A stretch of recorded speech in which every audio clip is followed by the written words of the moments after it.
Sí, doctora, listo. Ah, muy bien. Entonces, vamos a finalizar con lo que era la parte de hipersensibilidad que nos quedó la anterior semana y después vamos a ir hacia la parte de antibióticos. ¿Listo? Entonces, la parte de hipersensibilidad y tolerancia. Hemos visto que vamos a tener distintos tipos de hipersensibilidad. Tenemos de la 1 a la 4. La tipo 1 se va a caracterizar por la presencia de anafilaxia, atopía y alergias. Estas van a estar mediadas por la IgE. ¿Listo? Entonces, tipo 1, IgE. La que nos puede presentar complicaciones a nosotros como médicos es esta.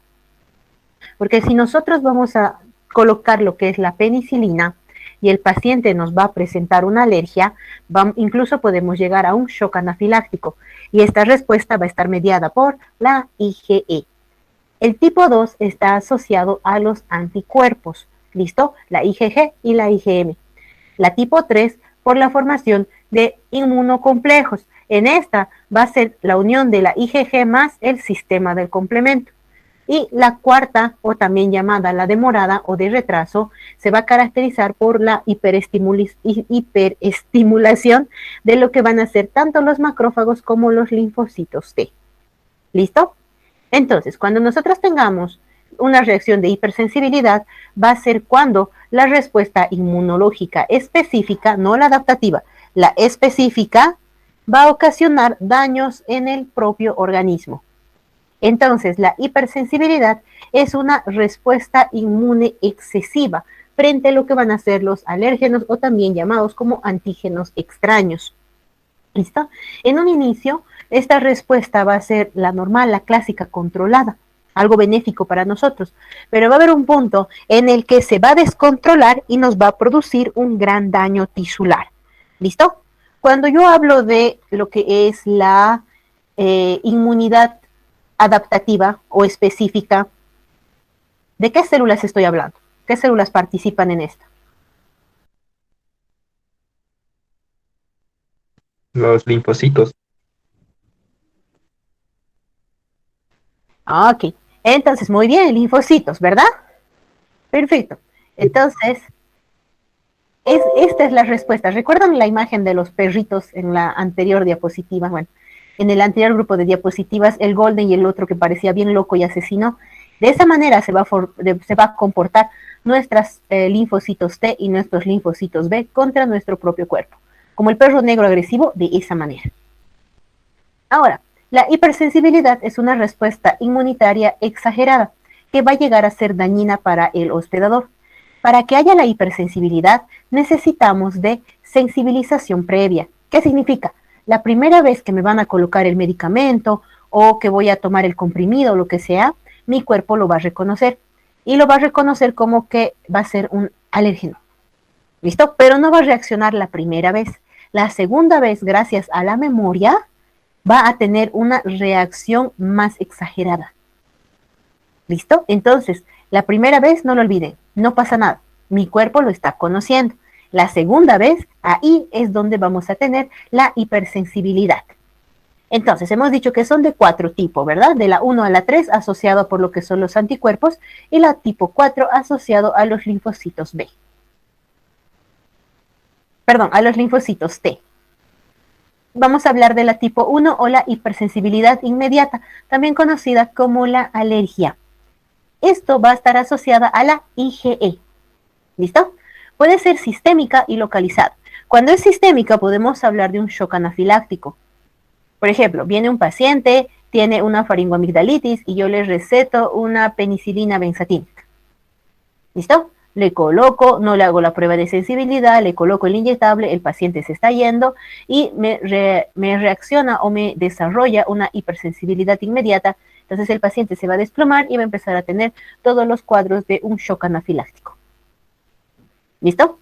Entonces podemos llegar a esto. En este caso el paciente puede llegar a fallecer por el daño extenso que se está ocasionando en el cuerpo. Y vamos a tener de otro tipo, que es la localizada. Por ejemplo, una alergia, una rinitis, una dermatitis de contacto. ¿Listo? Es localizada porque solo es en cierta parte de nuestro cuerpo. ¿Por qué no funciona así cuando es con la penicilina? Porque como estamos inyectando la penicilina intramuscular, esta se va a diseminar por la sangre y a mientras más tejidos llegue, la respuesta va a ser mayor y más marcada. ¿Listo? Entonces, aquí está mi alergeno, en este caso es el polen, va a tener contacto con lo que van a ser mis linfocitos B. Se van a ir formando lo que es la IgE asociada al alergeno. Estos van a ir a buscar a mis mastocitos y los van a empezar a destruir, mis IgE, ¿listo? Y mis mastocitos van a empezar a liberar mediadores, como son las citocinas, como las interleucinas, y también van a ir liberando otras sustancias como las histaminas y los leucotrienos. ¿Listo? ¿Qué sustancias van a ser parte de este tipo de respuesta? La histamina es la principal. La histamina se encuentra en un estadio preformado dentro de lo que son las plaquetas, los mastocitos, los basófilos y los eosinófilos. Cuando estas células tienen contacto con la IgE, lo que pasa es que van a empezar a liberar histamina. Y esta histamina va a producir vasodilatación, aumento de la permeabilidad capilar y contracción del músculo liso. Si esto va a ocurrir a nivel del sistema respiratorio, o sea, contracción, voy a tener un broncoespasmo. Por eso cuando tenemos una reacción alérgica, lo que damos es los antihistamínicos, o sea, para detener la liberación de la histamina y que no se siga dañando tanto a las distintas partes del cuerpo. Otra sustancia que producen son las prostaglandinas y los leucotrienos.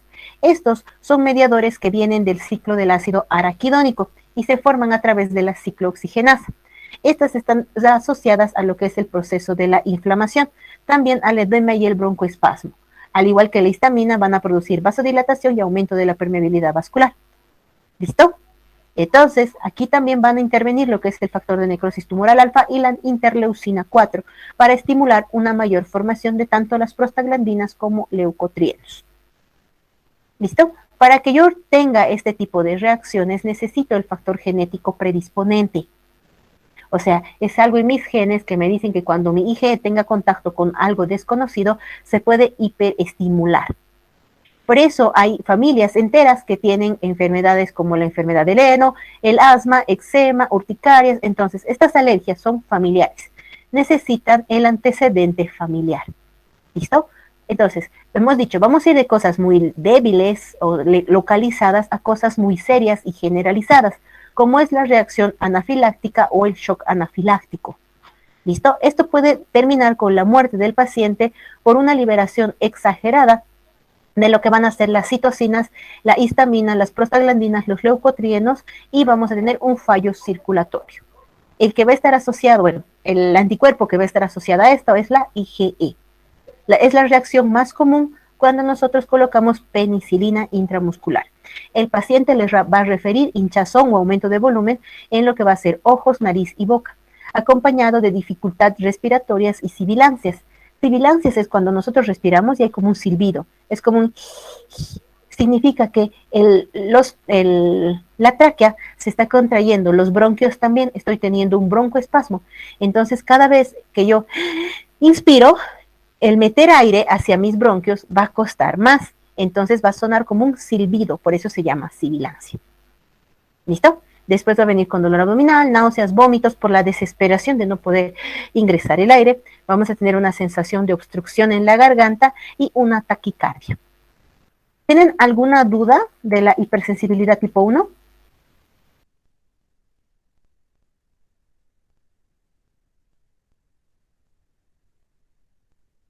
No, doctora.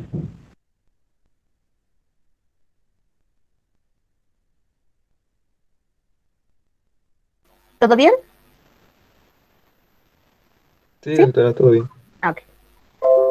Entonces, la hipersensibilidad tipo 2, esta está asociada no a la IgE, sino a la IgG, cuando ésta se vaya uniendo a distintos antígenos presentes en algunas células. ¿Listo? Entonces va a ir esta IgE y al encontrar a estos antígenos especiales, les va a producir una destrucción. Es lo mismo que pasaría cuando las IgGs van a destruir algunas células o invadidas por virus o van a intentar detener algún proceso infeccioso. La tipo 3, esta está asociada a una hipersensibilidad asociada a los complejos inmunitarios, que quiere decir cuando el anticuerpo se une con el antígeno y no lo libera, se queda así, unido. ¿Listo? Y esta forma unida se va a permanecer por mucho tiempo y va a depositarse en distintos tejidos. ¿Listo? Pero como esta unión entre los anticuerpos y los antígenos son uniones que tienen un tamaño más grande que el de solo el antígeno o solo el del anticuerpo, van a ir a lesionar las zonas de una microvasculatura muy chiquita, como son los riñones. ¿Listo? Entonces, estos antígenos, anticuerpos pueden ir a unirse en lo que van a ser los riñones y me van a producir unas nefropatías, me pueden producir vasculitis, artritis, nefritis, ¿listo? ¿Por qué? Porque esta unión es la que está yendo por los vasos sanguíneos más chiquititos y me están produciendo lesión. ¿Listo? Además, esta unión me va a hiperestimular o presentar una mayor activación de los macrófagos y de los neutrófilos, ¿listo? Entonces, me va a llamar a un mayor número de lo que son los polimorfonucleares para que realicen su infiltración y de esta manera van a producir un mayor daño en la zona afectada. ¿Listo? Ahora, esta es la causante de la glomerulonefritis postestreptocócica. Cuando nosotros tenemos una infección bacteriana con el estreptococo, se van formando estos inmunocomplejos.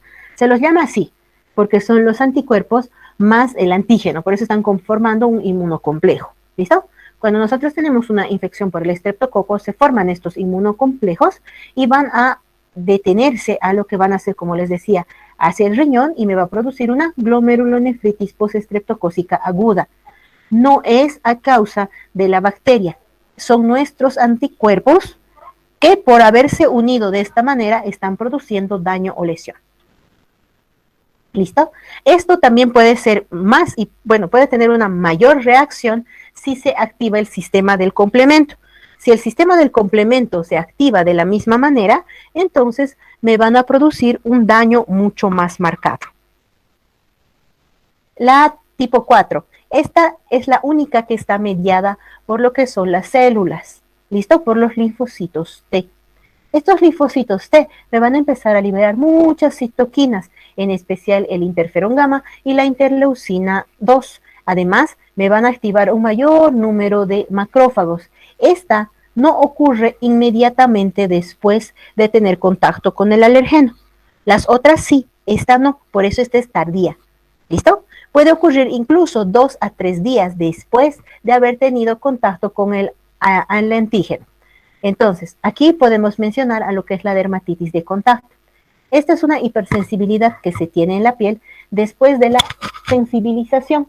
Por ejemplo, puede ser con algunas sustancias, o tal vez con algunas plantas, o también puede ser con algunos tipos de ropa, suavizantes, etcétera. Un cambio en el tipo de enjuague que usamos o en el tipo de suavizante. Entonces, todos estos cambios pueden presentarme una hipersensibilidad por contacto. La más común es la que es producida por un contacto con agentes químicos muy irritativos. ¿Listo? Entonces vamos a empezar con eritrema, prurito, vesículas, eczema y necrosis que puede empezar entre las 12 a 48 horas. Como decíamos, esta no es inmediata. No es tengo contacto y aparece, no. Tengo contacto, mi cuerpo lo va reconociendo y recién se van formando lo que van a ser la liberación de las citocinas y se va produciendo la lesión o el daño en la zona afectada o en la zona que ha tenido contacto con el antígeno. Este mismo tipo de prueba, la tardía, se usa para el diagnóstico de la prueba de la tuberculina. En la prueba de la tuberculina, nosotros lo que agarramos es ciertas partes de la cubierta del bacilo de la tuberculosis para poder inyectarla en la piel de la persona. Si se va a presentar una reacción alérgica como la que ustedes ven en esa zona rojiza, significa una prueba de tuberculina positiva. Pero de qué tamaño tiene que ser el crecimiento, o sea, de qué tamaño tiene que ser esta mancha rojita, va a depender, hasta puede ser más grande de 1 centímetro y ahí vamos a decir que es positiva. ¿Listo? Entonces, esto es algo de utilidad para lo que nos puede servir la prueba de, las reacciones de hipersensibilidad tipo 4. También no solamente es para la tuberculosis, también nos sirve para otras enfermedades como la lepra. ¿Listo? ¿Quiénes van a estar asociados a esta respuesta? Los linfocitos CD4. ¿Cuál es el otro nombre de los linfocitos CD4? El colaborador.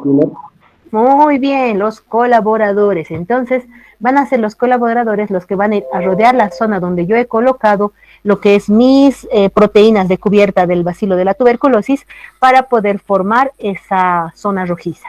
¿Listo? Hasta aquí. ¿Tienen alguna pregunta de los 4 tipos de hipersensibilidad? La hipersensibilidad tipo 1 está asociada con la IgE y la otra está con la IG, IG así, ¿no? Está bien. La 1 IgE, no lo olviden. La 1 es la que nos puede producir un mayor daño rápidamente. Es de respuesta casi inmediata. ¿Listo? Entonces la 1 IgE, la 2 IgG e IgM, la 3 IgG, pero también el sistema del complemento. La 4 linfocitos. ¿Listo? ¿Alguna otra duda? ¿Dudas? ¿Preguntas? ¿Nada? Muy bien. Vayamos a la siguiente palabra, que es la tolerancia. La tolerancia es el mecanismo mediante el cual nuestro cuerpo es capaz de reconocer lo propio de lo ajeno. ¿Qué significa eso? Es lo que nos permite decir si lo destruye o no. ¿Listo? Entonces es lo que permite que nuestro cuerpo reconozca nuestras propias células. Se dice que nosotros vamos a perder nuestra tolerancia cuando nuestro propio cuerpo va a empezar a atacar a nuestras células. ¿Listo? Entonces aquí lo que vamos a tener es la formación de lo que van a ser autoantígenos. ¿Listo? Mi mismo cuerpo va a ser marcado como atacar. Entonces, cuando vengan mis células, ya sean mis linfocitos T o mis linfocitos B, van a empezar a destruir mis propias células. Vamos a tener una tolerancia central y una tolerancia periférica. La tolerancia central, esta va a estar determinada por los linfocitos T y B, pero que sean inmaduros. Y la periférica es la que ya se habla de los linfocitos que ya se encuentran en el torrente sanguíneo, ya madurados y capacitados y listos para atacar. ¿Listo? Entonces, vamos a tener que esta tolerancia vamos a tener unos linfocitos que van a empezar a reaccionar contra nuestras propias células. Vamos a tener una autoagresión, ya sea mediada por los linfocitos B con la formación de autoanticuerpos o por los linfocitos T, que estos van a empezar a destruir mis propias células. ¿Cuál va a ser el resultado? Enfermedades autoinmunes. ¿Listo? Por ejemplo, las enfermedades como la tiroiditis, la artritis, espondilitis anquilosante van a ser enfermedades autoinmunes. Estas enfermedades van a ser activadas, perdón. Primero tenemos que tener el antecedente genético. O sea, en nuestros genes necesitamos el gen para la artritis. ¿Listo? Esto asociado a un desencadenante. El desencadenante puede ser virus, bacterias o algún tipo de medicamento. ¿Listo? Entonces, cuando yo que tengo los genes me junto con una desencadenante, voy a desarrollar estas enfermedades autoinmunes. Por ejemplo, hay algunas bacterias como la Yersinia y la Klebsiella que están o que van a desarrollar en las personas que tengan los genes para esta enfermedad, la tiroiditis, la artritis y la espondilitis anquilosante. Otro ejemplo, el Streptococcus está asociado al desarrollo de la fiebre reumática. ¿Listo? En la fiebre reumática, entonces mi cuerpo ha tenido mi desencadenante, que es el estreptococo. Y van a venir mis células y van a empezar a atacarme. Uno de los ejemplos más clásicos es la diabetes tipo 1. Se ha visto una relación entre una infección por la rubiola o las paperas y la diabetes tipo 1. Primero, para la diabetes tipo 1, yo tengo que tener el factor genético. Segundo, digamos que me he enfermado con paperas. La unión de estos dos, de los genes más el virus, me ha desencadenado o ha roto mi tolerancia. Entonces las células de mi cuerpo han empezado a marcar a las células de los islotes de Langerhans como enemigas. Y lo que quieren es destruirlas. Y cuando yo estoy destruyendo a las células, a los islotes de Langerhans, lo que voy a tener es que estas me producen la insulina. Y como yo las estoy destruyendo, no voy a tener la correcta formación de insulina. ¿Y que me va a dar? Diabetes. Ahora sí, ¿alguna duda de aquí?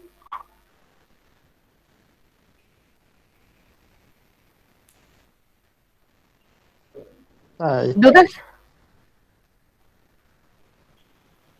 ¿Todo bien? ¿podría repetir un poquito más de nuevo esto, por favor? ¿De cuál específicamente? De esta parte entre el ejemplo que dio. ¿De la diabetes? Ujú. Ok. Entonces, en el de la diabetes yo tengo los genes. Para esto de la autoinmunidad, siempre tengo que tener los genes. ¿Listo? Sin los genes no se va a desencadenar. Entonces, tengo los genes de la diabetes tipo 1. Necesito un desencadenante o algo que active a mis genes, por así decirlo. Pueden ser, hemos dicho, virus, bacterias o algo externo. En este caso va a ser un virus, el virus de la papera. ¿Listo? Entonces me ha dado paperas o parotiditis y poco después he desarrollado diabetes. ¿Qué ha pasado? Cuando el virus estaba en mi cuerpo, activado a lo que va a ser a mi sistema inmunológico y ha ido marcando a mis células de los islotes de Langerhans para ser destruidos. O sea, el complejo mayor de histocompatibilidad ha fallado, no les está protegiendo. Entonces, cuando vengan mis linfocitos y se encuentren con las células de los islotes, les van a empezar a atacar. Incluso van a formar anticuerpos contra las células de los islotes. Entonces, vamos a producir un daño. Este daño puede llegar a ser permanente y voy a tener la diabetes. Hay dos tipos de diabetes, la tipo 1 y la tipo 2. La tipo 1 está asociada a factores genéticos, o sea, como esto, y se da más frecuente en niños chiquitos. Mientras que la tipo 2 sí tengo los factores genéticos, pero depende mucho también la parte de lo que es en los hábitos y costumbres. ¿Listo? Si yo tengo obesidad, si no realizo actividad física, el tipo de dieta, etcétera, esos factores de riesgo igual llegan a ser muy importantes.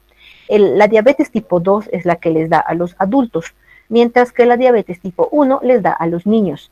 ¿Listo? Porque al tener contacto con el desencadenante, su propio cuerpo va a atacar a sus células del páncreas y ya no se va a poder formar lo que es la insulina y que voy a tener diabetes.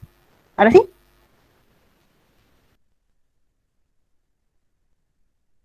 Sí, doctora, muchas gracias. ¿Alguna otra duda, pregunta de esta parte?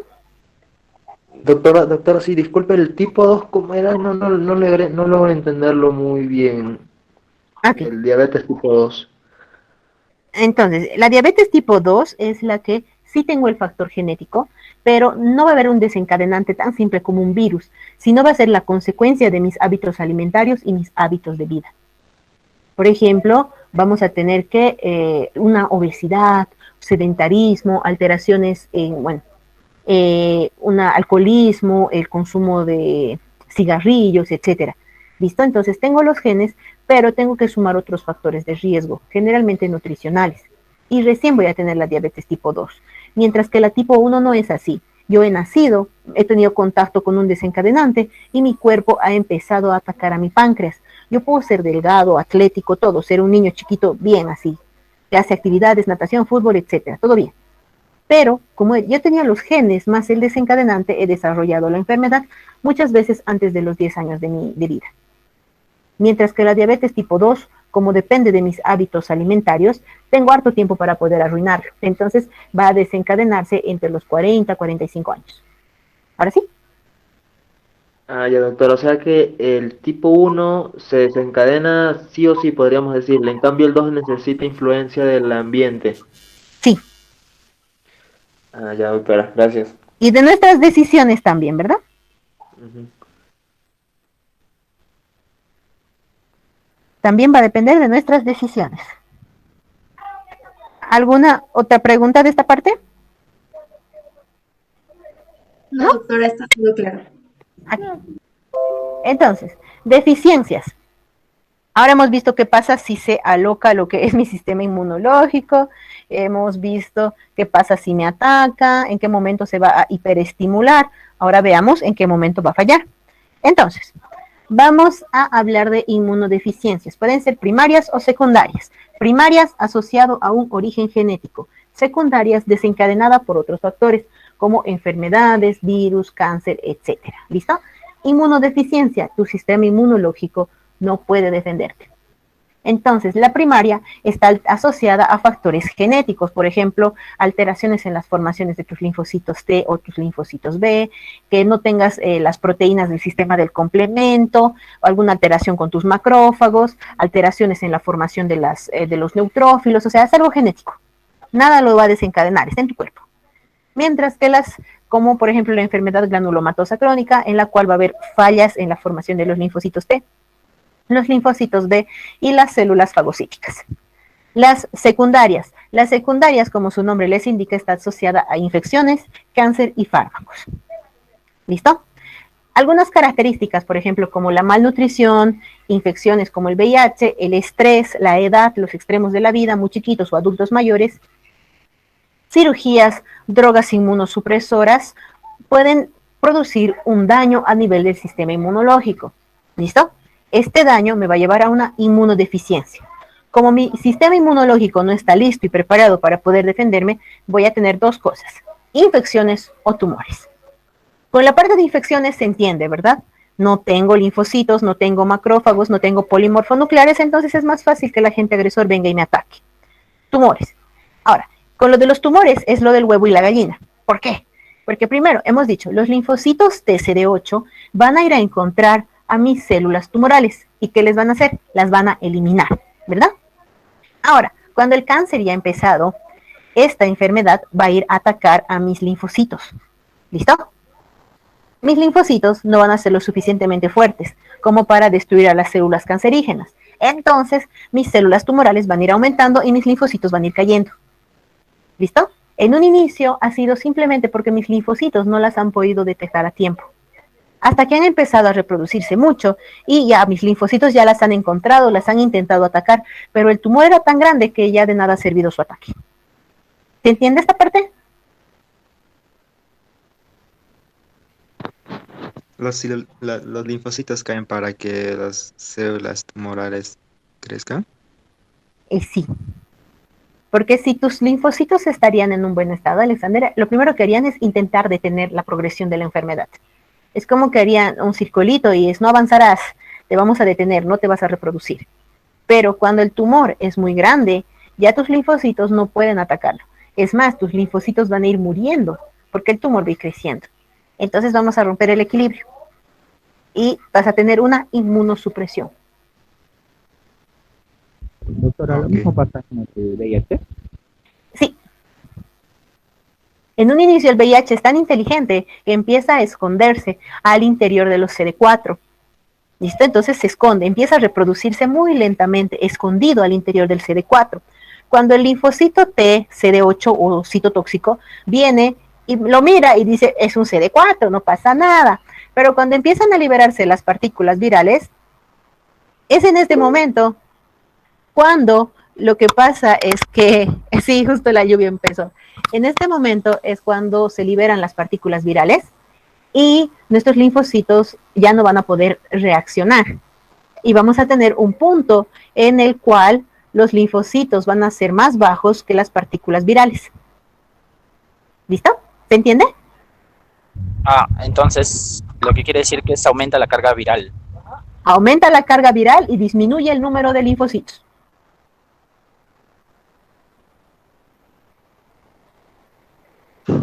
Muy bien. Perfecto. Perfecto, ok. Entonces, ya hemos visto justo ahorita del aumento de la carga viral. Esto puede ocurrir más asociado a infecciones virales, como el virus del Epstein-Barr, la mononucleosis infecciosa, el sarampión, ¿listo? Que tienden a bajar mucho el sistema inmunológico. El VIH, como les decía, lo primero que va a hacer es infectar a los CD4 para poder reproducirse y que el CD8 no lo pueda destruir. Cáncer. Entonces, esto igual, en un inicio los linfocitos T, CD8 van a intentar eliminar a todas las posibles células tumorales, pero cuando el cáncer ya ha crecido mucho, las células tumorales son muchas, ya no va a poder hacer nada y más bien el sistema inmunológico va a empezar a caer. A veces nosotros, el personal de salud, vamos a usar fármacos de forma ya programada para bajar el sistema inmunológico. ¿En qué casos? Trasplante. Si yo necesito realizar un trasplante de órgano, necesito que el sistema inmunológico esté lo más bajo posible. ¿Para qué? Para que no me rechace al órgano trasplantado.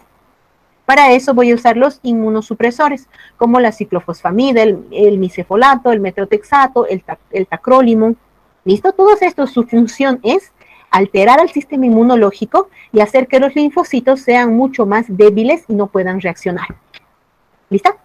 Ahora sí, mientras cambio de diapositivas, dudas, preguntas, algo de este tema, no se preocupen. Entonces ya saben, la inmunoglobulina A secretora, M y G para lo que van a ser los procesos alérgicos. Perdón, la A la secretora, la E alérgicos, la M y la G son procesos infecciosos. ¿Listo? ¿Alguna otra duda, pregunta, comentario? Doctora, es mi primera clase. Le quería hacer ¿qué libro están usando?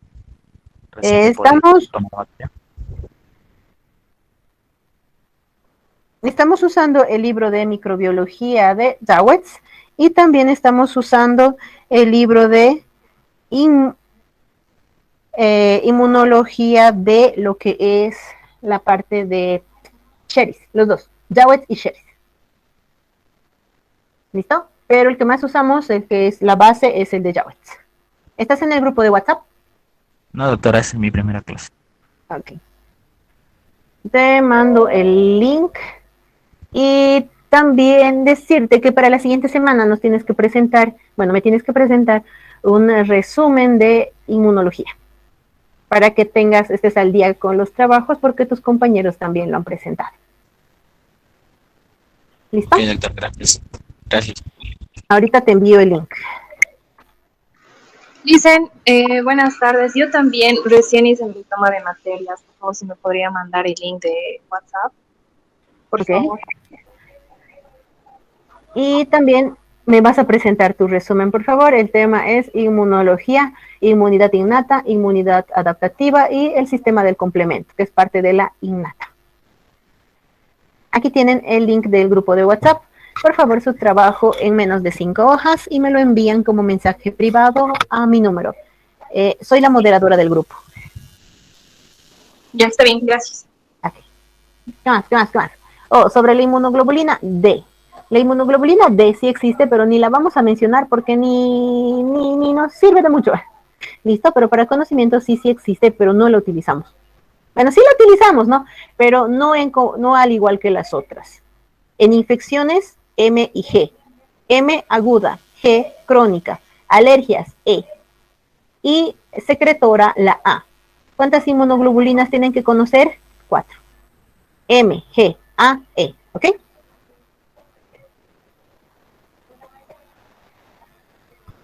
¿Alguna otra duda? ¿Pregunta? ¿Comentario?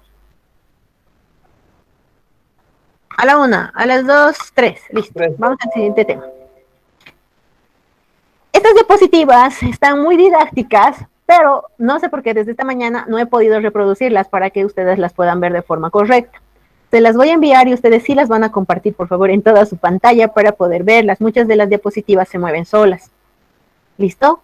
Pero aquí cuando yo se las muestre ahora no se puede, no sé por qué. He intentado esta mañana y no se ha logrado. ¿Listo? Son con transiciones y con todo. Ahora, vamos a empezar con conceptos básicos, como siempre. Espectro antibacteriano, ¿qué significa esto? ¿Contra qué te sirve? ¿O para qué te sirve? ¿Listo? Bacterias. Ajá. ¿Contra qué bacterias te sirve?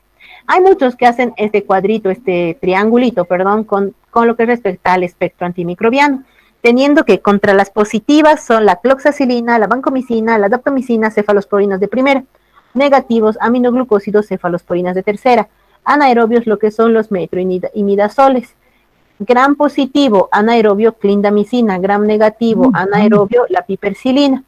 En medio de todos, por ejemplo, los carbapenems, que le dan a todo. Y entre positivos y negativos, las quinolonas y todo lo demás que me van a servir para ambos. ¿Listo? Entonces, eso es el espectro. ¿Para qué bacteria te sirve, en otras palabras?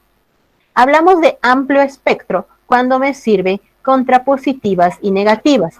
Por ejemplo, estas que están a la mitad son amplio espectro. Me sirven para positivas y me sirven para negativas. Las de corto espectro solamente me sirve contra un tipo. Por ejemplo, antiseudomonas. ¿Para qué me sirve? Pseudomona.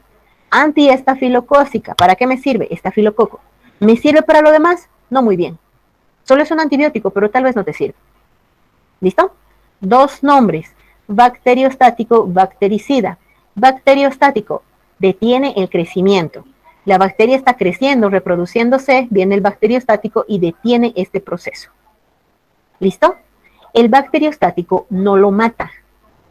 Solo le detiene el crecimiento. Le quita algunas cosas para que no se pueda reproducir. ¿Y cómo muere? Trabaja junto al sistema inmunológico. El sistema inmunológico tiene que venir y terminar por destruir al resto de las bacterias.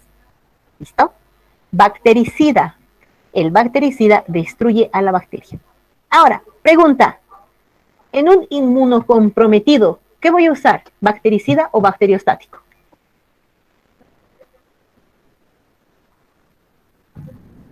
Repetí, por favor.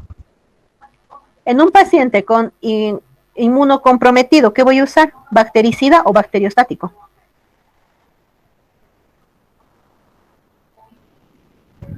Bacteriostático.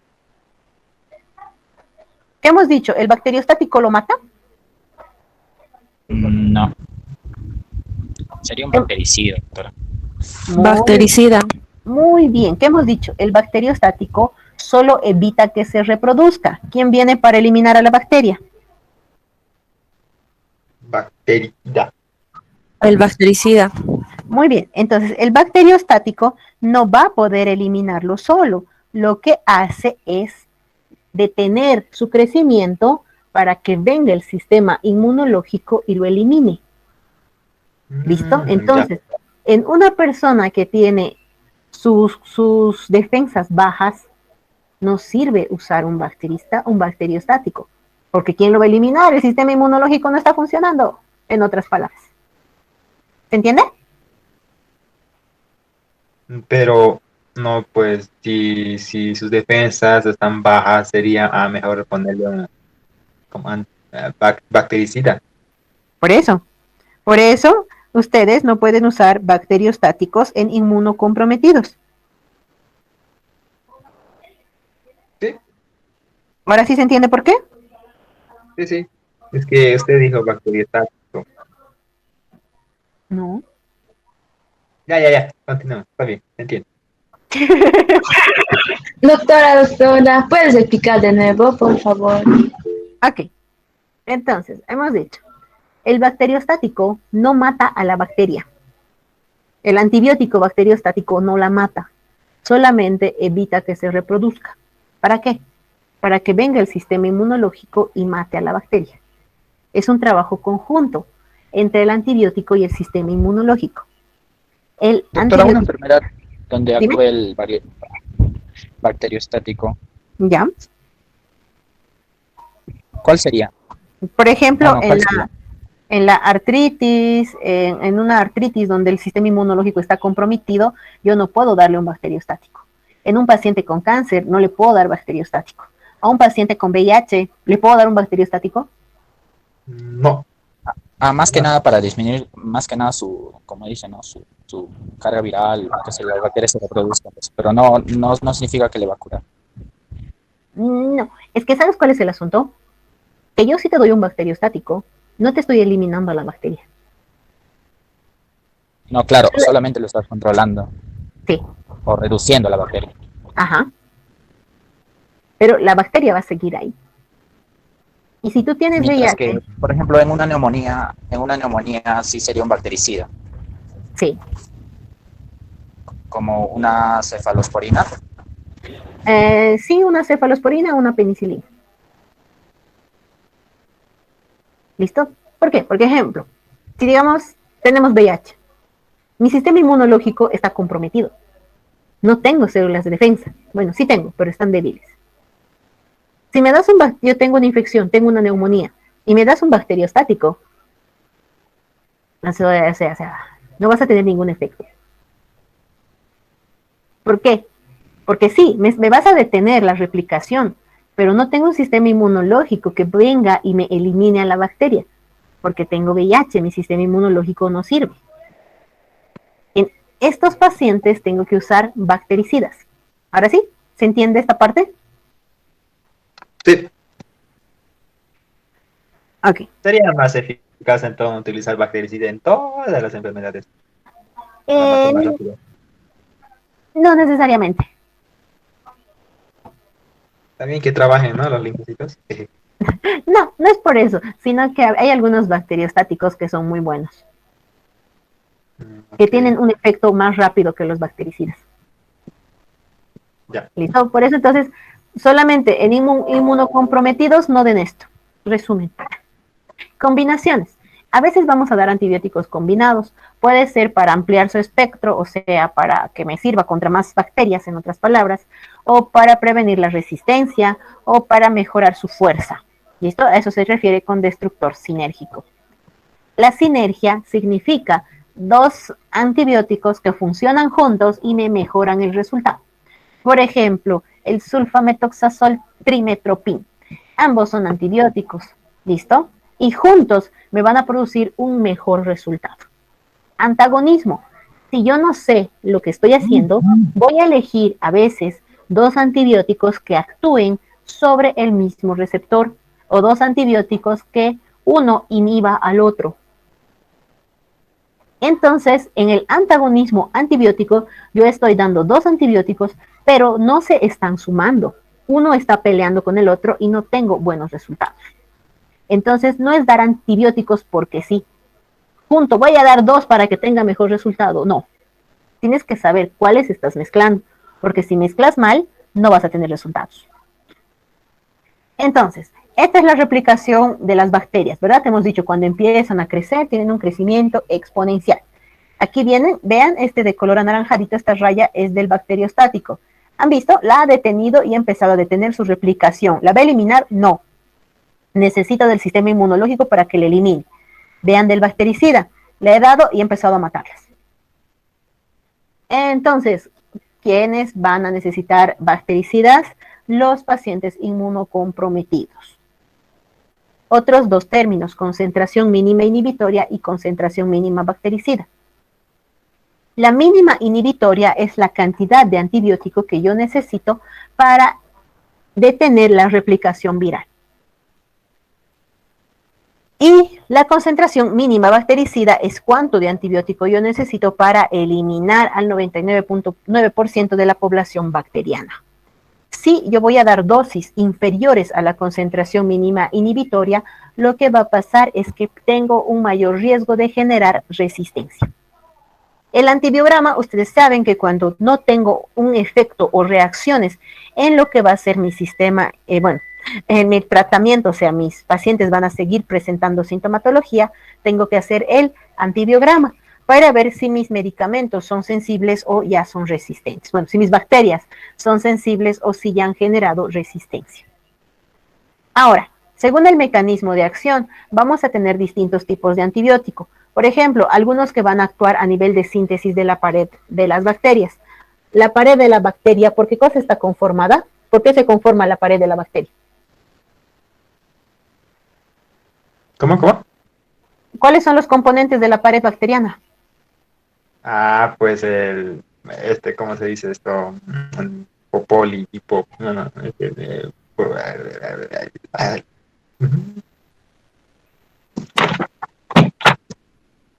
Les voy a hacer tres preguntas, no ahorita, ¿no? Durante la clase, y si no me responden las tres, no les envío las diapositivas. Pregunta número 1, ya no la han respondido, les quedan 2. Ya saben, supongo, que la pared está formada por los peptidoglucanos o peptidoglicanos. Les quedan 2 preguntas.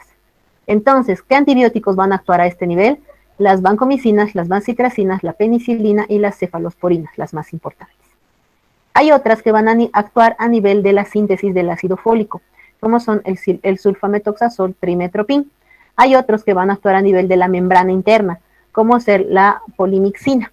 ¿Listo? Hay otros que van a actuar a nivel de la DNA girasa, como son las quinolonas. Hay otros que van a actuar en las que es el RNA, como ser la actinomicina, o en la DNA polimerasa, la rifampicina. Otros van a actuar en las proteínas, a nivel de los ribosomas, inhibiendo la síntesis de proteínas. y actúa a nivel de la parte 50S, la eritromicina, el clorofenicol, la clindamicina y la lincomicina. Si es a nivel del 30S, tetraciclina, streptomicina, gentamicina, canamicina. Y si es a nivel del RNA de transferencia, la mupirocina. ¿Listo? Entonces, vamos a tener a los primeros que van a actuar a nivel de la síntesis de la pared bacteriana.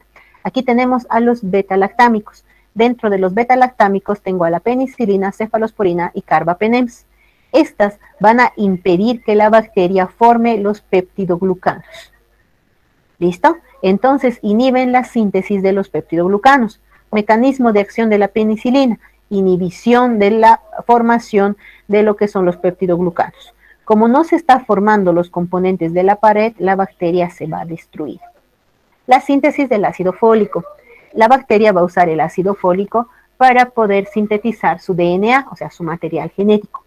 Vamos a tener aquí algunas que van a evitar que la bacteria sintetice su DNA y de esta manera vamos a evitar que crezca y muera. Hay otras que van a actuar a nivel a nivel de lo que es el cromosoma de la bacteria, como por ejemplo las quinolonas. Cuando piensen en quinolonas, piensen en la ciprofloxacina. Otros van a actuar a nivel de los ribosomas, ya sea en la unidad 50S o en la 30S. De esta manera van a inhibir o van a impedir que se sinteticen proteínas de forma normal. Entonces, los antibióticos pueden ser clasificados según su mecanismo de acción como aquellos que actúan en la pared, beta-lactámicos y la vancomicina, aquellos que actúan en los ribosomas como los aminoglucósidos y macrólidos, aquellos que van a actuar en la síntesis del ácido fólico como el sulfametoxazol trimetoprim y otros que van a actuar a nivel de la replicación del DNA. Entonces, vamos a tener otros que van a ser de amplio espectro y de corto espectro. Hemos dicho, amplio espectro son aquellas que van a servirme contra gram positivas y gram negativas, y las de corto espectro solamente me van a servir para un subtipo. ¿Listo? Por ejemplo, antiseudomona, antiestafilocócicas, o sea, para un tipo de bacterias. Segunda pregunta, ¿cuáles son las características de las bacterias gram negativas? Que tienen una pared gruesa. Gram negativas. Que tienen una pared delgada. Y tiene otra membrana más, la membrana externa. Características de la membrana externa.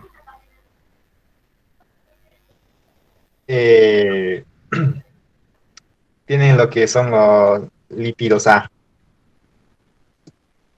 Los Presentan las capas lipídicas.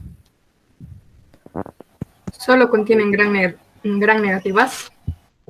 Tiene lipopolisacáridos que utilizan como endotoxinas. Muy lípidos bien, A. muy bien. Esta respuesta, bien, vamos uno en contra y uno a favor, muy bien. ¿Qué color se pintan las gram negativas en la tinción de gram? Pues Rojo. De un color Color rojo. Muy bien, rojo rosado. Perfecto. Vamos 2-1, muy bien. Otros también las podemos clasificar según el microorganismo con el cual van a actuar, por ejemplo, antianaerobias. ¿Para qué son? Anaerobias. Antiestafilocócicas, ¿para qué? El estafilococo. Antifúngicas, antiseudomonas, ¿listo? Entonces, esa también es otra clasificación. O según el tipo de acción, las podemos clasificar entre bactericidas y bacteriostáticos, o por la estructura química, o sea, cuáles son sus componentes químicos. Vamos a empezar con las primeras, penicilina. Son antibióticos beta-lactámicos que se llaman así porque tienen el anillo beta-lactámico. Estos van a interferir en la síntesis de la pared bacteriana. ¿Listo? Cuando ingresa la penicilina a nuestro cuerpo, nuestro cuerpo va a buscar lo que es a las bacterias. ¿Listo? Y va a buscar lo que es la proteína fijadora de la penicilina. Estas son proteínas que se encuentran en la membrana interna de las bacterias. A este punto se une la penicilina y va a impedir que se siga sintetizando los peptidoglucanos. ¿Listo? Entonces, ¿qué bacterias no tienen pared? Los micoplasmas. Muy bien. Ahora sí te repito, ¿qué cosa? ¿Qué cosa querías? De penicilina, doctora, no le comprendí. ¿Podría hacerlo de nuevo, por favor? Un ratito, ahora sí. Entonces, esto es la forma normal, ¿listo? Ahorita regresamos atrás. Entonces, dentro de lo que es la membrana interna, vamos a tener la proteína fijadora de penicilina, que son unas moléculas, ¿listo? Los componentes necesarios para formar la pared pasan por las proteínas, por la proteína fijadora de la penicilina y va a ir hacia la pared. ¿Listo? Van a ser transpeptidasas, carboxipeptidasas y endopeptidasas, que son estas enzimas, ¿listo? Entonces van a venir y van a hacer la transpeptidación, la carboxipeptidación y la endopeptidación para formar lo que van a ser los componentes de lo que es la pared. ¿Listo? Esto es de forma normal. Entonces pasa por la proteína y se va a la pared. ¿Listo? Ahora, cuando yo tengo a lo que es la penicilina, lo que pasa es que aquí están mis proteínas fijadoras de la penicilina, ¿verdad? Aquí tiene que unirse los componentes o el sustrato para los peptidoglucanos de la pared. Pero la penicilina ha ingresado y se ha unido a sus receptores. Cuando vengan estos sustratos a intentar unirse, ya no pueden. Su receptor está ocupado. ¿Y qué va a pasar? La pared se va a debilitar. Y como la pared se debilita, se va a romper. Y la bacteria se va a destruir.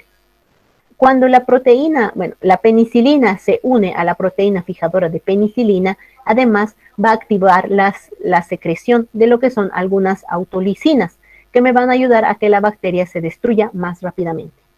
¿Ahora sí? Sí, doctora, muchas gracias. Ok.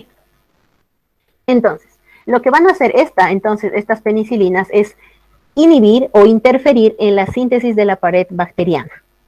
¿Listo? Entonces, estas van a evitar que la bacteria se siga reproduciendo y la van a destruir. Por lo tanto, es bactericida. ¿Qué es lo malo? Que a veces se puede desarrollar una hipersensibilidad. ¿Por qué tipo de inmunoglobulina está desencadenada la hipersensibilidad? ¿Qué tipo de IG? IgE.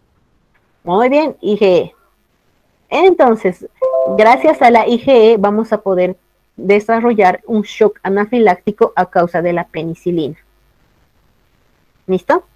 Además, la penicilina, como la hemos ido usando para cualquier cosa, hay muchas bacterias que han ido generando resistencia. Por ejemplo, cuando nosotros nos enfrentamos a una gripe o resfrío común, no tenemos por qué dar penicilinas. ¿Por qué? Porque la gripe o el resfrío común está dado por un virus. Y esto es un antibiótico antibacteriano. Antibacterias, el nombre lo indica, no es antiviral. Entonces no tiene ningún efecto en lo que es el virus. Y como le estoy dando, y como es en vano, muchas veces las bacterias pueden generar resistencia. Saben que tenemos muchas bacterias en nuestra microbiota. Entonces estas mismas bacterias van a empezar a hacerse más fuertes y van a atacarnos mucho más rápidamente. ¿Listo? Y la hipersensibilidad. Bueno, esta parte de la hipersensibilidad es muy importante porque si ustedes alguna vez, cuando vayan a recetar lo que es la penicilina, se olvidan colocar previa prueba de sensibilidad o se olvidan colocar favor realizar prueba de sensibilidad y el paciente desarrolla lo que es el shock anafiláctico, digamos llegando a su casa o en el camino, entonces pueden tener un problema legal. ¿Listo? ¿Por qué? Porque ustedes saben que para aplicar la penicilina siempre se hace la prueba de sensibilidad. Si la sensibilidad sale positiva, entonces no se le aplica al paciente. Aunque ya lo hayan preparado y tenga un costo, etcétera, no se le puede aplicar. ¿Por qué? El shock anafiláctico. En ese momento, delante de sus ojos, su paciente se va a desplomar y se va a descompensar. Incluso puede llegar a fallecer. ¿Listo? Entonces, mucho cuidado con esta. Es muy buena, es de amplio espectro, sirve mucho, pero necesitamos que ustedes, cuando anoten el nombre del antibiótico que van a usar en su receta médica, tiene que especificar. ¿Se va a hacer algún tipo de prueba con este antibiótico? Por ejemplo, de la penicilina, sí tenemos. Son llamados lo que son betalactámicos, porque toditos tienen el anillo betalactámico. Dentro de estos tenemos, por ejemplo, a la penicilina. En la penicilina tenemos las naturales, las antiestafilocócicas, la aminohidroxipenicilina y las de amplio espectro. Todititas tienen el anillo beta-lactámico. Lo que son las cefalosporinas las podemos dividir en primera, segunda, tercera, cuarta y quinta generación, y al igual que las penicilinas, toditas tienen el anillo beta-lactámico. Los monobactámicos, como el Astronam, también tiene el anillo, y los carbapenems, como el imipenem, también tiene el anillo. Entonces, como todos tienen el anillo, son parte de los beta-lactámicos. ¿Listo? Las más utilizadas de forma común, la penicilina y la cefalosporina. Estas dos son usadas en caso de tener una resistencia muy marcada a los antibióticos. Les presento al descubridor de la penicilina, Alexander Fleming. No va a entrar al examen, obviamente, ¿verdad? Su nombre, pero ustedes tienen que conocerlo. ¿Por qué? Porque él es el que ha empezado con el uso de lo que son los antibióticos. ¿Listo? Entonces, él tenía una cajita de Petri donde estaba estudiando a lo que eran algunas bacterias. Lo que ha pasado es que ha dejado la cajita de Petri toda la noche y se ha introducido dentro de la cajita un hongo, el Penicillium notatum. Cuando el doctor se ha dado cuenta que su cajita había sido colonizada, al revisar el cultivo, se ha dado cuenta de que donde estaba el hongo, la bacteria no crecía, no se desarrollaba. Entonces, en base a eso, ha empezado con la creación o con la formulación de lo que son los antibióticos. Entonces, en primer lugar, se han ido creando en 1928 a lo que eran las penicilinas naturales. Ejemplo de penicilina natural, sódica, potásica, procaínica, benzatínica. Estas se las tiene que administrar por vía parenteral porque por vía oral se inactivan. Sirven contra las bacterias gram positivas. Pero lo que pasa es que algunas gram negativas tenían resistencia contra este tipo de penicilinas. Como por ejemplo, también otros gram positivos han ido generando resistencia. El estafilococo aureus ha ido formando su propia enzima para poder destruir a lo que son los beta-lactámicos. Estas enzimas que ha ido formando el estafilococo son conocidas como las beta-lactamasas. Entonces, se ha visto que ya tenían las naturales, o sea, las inyectables, pero tenían que seguir mejorando. Tenían que mejorar la opción oral de las penicilinas, porque han visto las naturales, solamente se las aplicaba intramusculares. Además, necesitaban tener unas penicilinas que fuesen más resistentes a la beta-lactamasa. Y la beta-lactamasa es producida por el estafilococo aureus, ¿listo? Y además necesitaban penicilinas que tuvieran efecto sobre lo que son las bacterias gram negativas. ¿Cuál ha sido el resultado? La creación de las penicilinas semisintéticas. Esto se mueve, ¿listo? Esta parte del gráfico se mueve. Cuando tengan las diapositivas lo hacen crecer y van a ver que se mueve. Las naturales son estas dos amarillas, ¿listo? Y las más utilizadas de las naturales son la sódica, la potásica y la benzatínica. Después se ha realizado un proceso de amidación, ¿listo? Y estas son también llamadas las antiseudomona. Aquí dentro de las antiseudomona tengo la cloxacilina, la dicloxacilina y la ocloxacilina. Después hemos tenido la amidación y se ha generado la ampicilina. En base a la ampicilina se ha realizado la hidroxilación y hemos tenido a la amoxicilina. Y también se ha realizado la acilación y hemos logrado tener la acloxilina. ¿Listo? Y gracias a la carboxilación hemos tenido a la ticarcilina. Entonces, estas amarillas de aquí, naturales. Estas de aquí, antiseudomona. Estas dos verdes, estas de aquí, antiestafilocócicas. Estas dos verdes, antiseudomona. Estas dos de amplio espectro. ¿Tienen alguna duda, pregunta hasta este punto?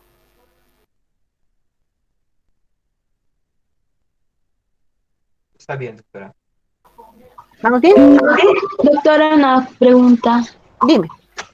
Cuando usted dice amplia espectro, ¿a qué se refiere exactamente? ¿Hemos dicho que es el amplio espectro? Para bacterias gram positivas y gram negativas. Muy bien. Ese es el amplio espectro. Doctora, nada más eso se le llama de amplio espectro. Sí, cuando te sirve contra positivas y negativas, o sea, prácticamente te sirve contra la mayor parte. Porque El otro es ¿cómo se dice? Corto espectro, creo que es, ¿no? El otro. Ajá. Después vamos a tener lo que es el espectro reducido, por ejemplo, con las antiestafilocócicas. El amplio espectro también te habla de que te sirve positivas, negativas y algunas aerobias, anaerobias, etcétera. ¿Listo? Pero más asociado a positivas y negativas.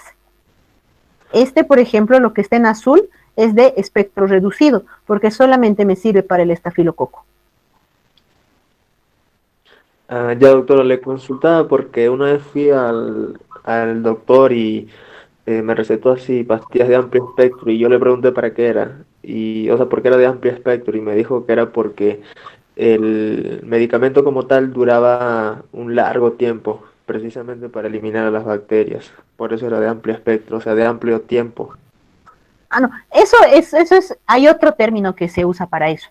Cuando nosotros estamos hablando del tiempo de duración, hay algunos medicamentos que son dosis dependiente y hay otros medicamentos que son tiempo dependiente. Cuando yo estoy hablando de una dosis dependiente, son medicamentos que se hacen fuertes dependiendo de la dosis, mientras que hay otros que se hacen fuertes dependiendo del tiempo de utilidad, de la vida media. El amplio espectro no tiene nada que ver con el tiempo de actividad. Ya, doctora, gracias por resolverme esa duda. Sí, no, ahorita vas a ver que hay algunas que hasta una dosis al día nomás puedes tener. ¿Por qué? Porque va a estar en tu cuerpo aproximadamente entre 48 horas más o menos. Entonces, solamente necesitas una dosis al día. ¿Qué necesito que sepan? ¿Quiénes son las naturales? Aquí están. Y cuando ustedes esto lo vean en grande en su casa, van a ver que se van a ir formando grupitos. Van a venir las antistafilocócicas a este lado, las naturales a este lado, las de espectro amplio a este lado y las amino para este lado, y van a ir notándose más en una subrayada, bueno, en una negrita los que son más utilizados en nuestro medio. ¿Listo? Por ejemplo, de la aminohidroxilación, las más utilizadas son la ampicilina y la amoxicilina. De lo que son las antiestafilocócicas, estas de aquí, las más utilizadas son la cloxa, la dicloxa y la flucloxa. De todas estas, la más usada, la dicloxacilina. ¿Listo? Entonces, la creación de las penicilinas han ido modificándose, cambiando y mejorando a través del paso de los años. Mecanismo de acción. El mecanismo de acción es cómo produce su efecto. Primero va a ir a fijarse en las proteínas fijadoras de la penicilina para inhibir la transpeptidación, carboxipeptidación y endopeptidación. Y además, decíamos, va a activar la salida de algunas enzimas destructoras para que muera la bacteria. Entonces va a venir aquí y se va a unir a las proteínas fijadoras de la penicilina, de manera que la pared de la bacteria va a ser más débil y se va a destruir. Las proteínas fijadoras de la penicilina están dentro de la membrana, ¿listo? Y ayudan a la formación de lo que va a ser los peptidoglucanos, que son parte de la pared. Es por eso que cuando viene la penicilina y ocupa su lugar, la pared ya no es tan fuerte, la pared se hace débil y se destruye. Aparte, esta unión de la penicilina con la proteína fijadora de la penicilina va a hacer que la bacteria se destruya. ¿Listo? Hasta aquí. ¿Dudas, preguntas, comentarios, algo?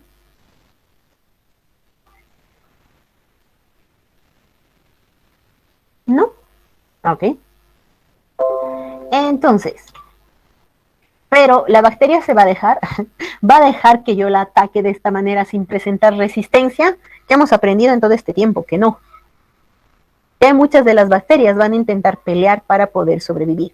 Entonces, esta diapositiva igual tiene efectos, pero no se va a ver.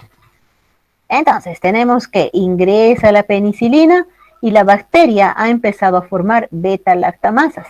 Esta beta-lactamasa, esta enzima, va a ir donde mi penicilina y me la va a destruir. No voy a tener efecto. Ahora, hay otras penicilinas que lo que hacen es cambiar la estructura de la penicilina, de la proteína fijadora de penicilina. Cuando venga la penicilina e intente unirse, no va a poder porque no lo va a reconocer. Entonces, no voy a tener efecto. Hay otra forma en la que las bacterias tienen resistencia a lo que es el eflujo. Recuerdan de la bomba de flujo, ¿verdad? Es una bomba que se activa por medio del ATP y cuando ingresa el antibiótico lo agarra del citoplasma y lo saca hacia la parte exterior. Entonces, ¿cómo va a sobrevivir la bacteria a lo que va a ser el efecto de la penicilina? El eflujo la va a sacar, las enzimas beta-lactamasa la va a destruir, va a modificar la proteína fijadora de penicilina, no se va a poder unir. ¿Y qué voy a tener? Que la bacteria va a seguir sobreviviendo. ¿Listo? Entonces tenemos mecanismos de resistencia para la penicilina, como por ejemplo la destrucción por beta-lactamasas. Esta es la causa más común y más importante de resistencia. Después tenemos la permeabilidad o expulsión del antibiótico por activación de la bomba de flujo. Después tenemos la producción de lo que son las proteínas fijadoras de penicilina modificadas. De manera que viene la penicilina, no sabe de dónde unirse y no vamos a tener ningún efecto. Ahora, ¿quiénes producen a las beta-lactamasas? Vean, aquí ingresa mi penicilina, está intentando unirse a la proteína fijadora, viene la beta-lactamasa, se une a la penicilina y no le deja llegar a su sitio de acción. Si no llega a su sitio de acción, no hay efecto. Si no hay efecto, la bacteria vive. ¿Quiénes hacen eso? Estafilococo, Haemophilus influenza, enterobacterias y anaerobios. Entonces, a una enfermedad de piel por el estafilococo no le tengo que dar penicilina natural, no me va a servir. A una faringoamigdalitis o una neumonía por el Haemophilus influenza tampoco, porque no me va a servir. Siguiente, eflujo. Ingresa mi penicilina, se activa la bomba de flujo y se vuelve a salir. ¿Qué ha pasado? La bacteria ha activado su bomba generando ATP. Una vez que ingresa el medicamento, es expulsado de la misma manera. Resistencia por quienes hacen esto de la bomba de flujo, las enterobacterias. Por sitio de unión alterado. Ingresa la penicilina, intenta unirse y no puede. Ha modificado su estructura. Con modificación de estructura no hay resultado. Ejemplo, estafilococo y neumococo resistente. Entonces, ¿contra qué me va a servir la penicilina?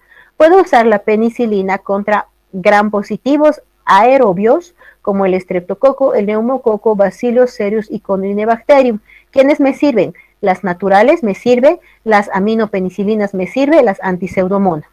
4 significa buena eficiencia, la E de elección. ¿Listo? El estafilococo de elección, el antiestafilococo. Enterococo, las naturales y las aminopenicilinas. Los cocos gram negativos van a tener efecto aquí. Los bacilos gram negativos aerobios me va a servir las antiseudomonas. La pseudomona, obviamente, el antiseudomonas. Anaerobio gram negativo, como un coco, Clostridium, bifidobacterios o Propionibacter, las naturales. Y las amino y antiseudomonas. ¿Listo? Y treponema o sífilis me sirve la penicilina natural. Aquí. Hasta aquí, ¿cómo vamos con la penicilina?